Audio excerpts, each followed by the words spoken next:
It's 19th century London, and word of a fire-breathing boogeyman that jumped unnaturally high is spreading through the streets of Victorian England. Wreaking terror to his victims, this creature inspired fear among the common folk. Join us as we unravel the legend of Spring Hill Jack on Crazy Cryptids.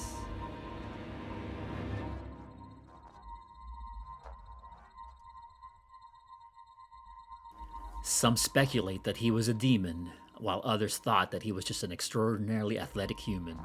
Victims reported that he had horns peeking out of a helmet, breathed a blue flame, and had metallic claws for fingers. Horrifying? Yes. Ridiculous? Also yes. His name survives today mainly in references in various forms of media, as sightings have dwindled to zero in the information age, but the dread he created in his time captivated the British.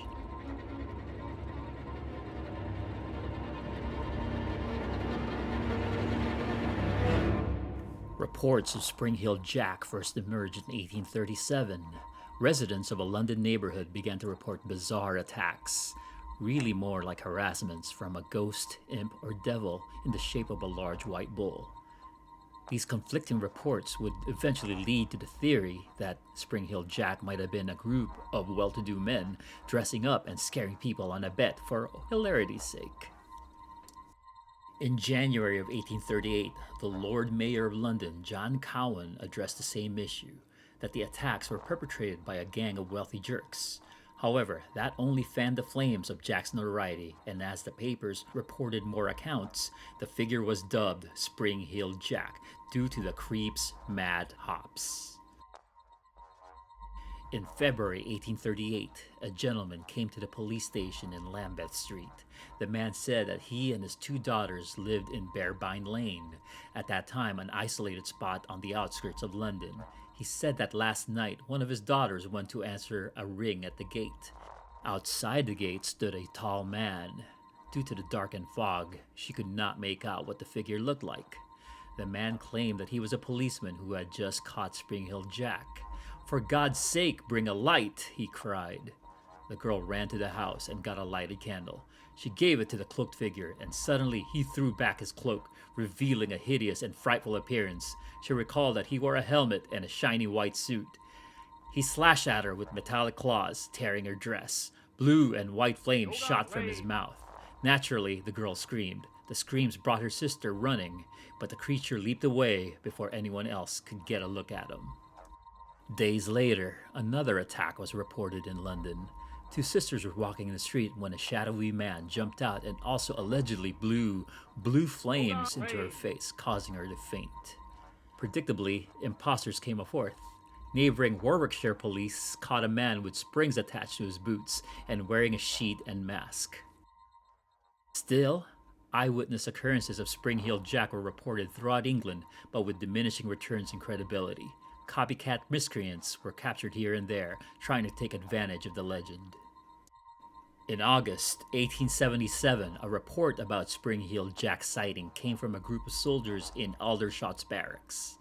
A sentry on duty at the North Camp saw a peculiar figure jumping across the road towards him, making a noise that sounded like chains.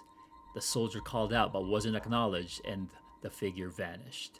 But as the soldier returned to his post, the figure reappeared beside him and delivered several slaps to his face with a hand as cold as that of a corpse.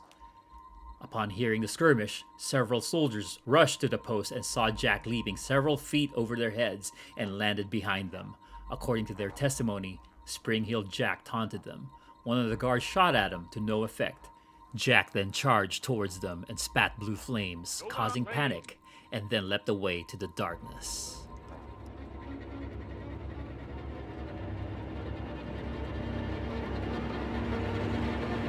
So who or what is Spring Hill Jack? Like most theories, his origins are speculative and lacking of any proof. One theory is that Jack was an extraterrestrial entity stranded on Earth. His homeworld possibly had a greater gravitational pull, creating a greater vertical leap on Earth. Another theory is that Jack is a fire-breathing demon that has been summoned into this realm by occultists.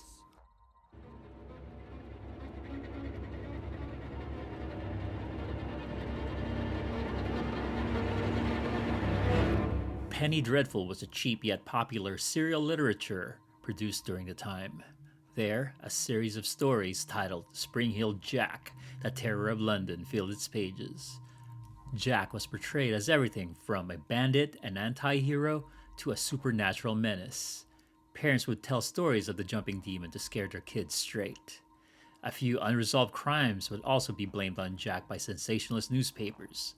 This, along with news coverage of Spring-Heeled Jack, his name became part of Victorian lore. Theater plays, comic books, cartoons, video games, even a ska band have paid homage to this mysterious figure from almost 200 years ago.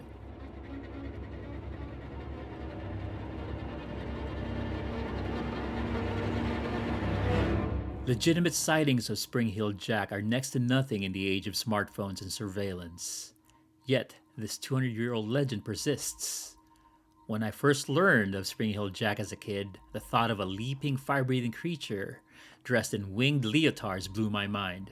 Now, as the weight of adulthood eroded my imagination, I'd just like to think that Jack took his talents to the local Cirque du Soleil.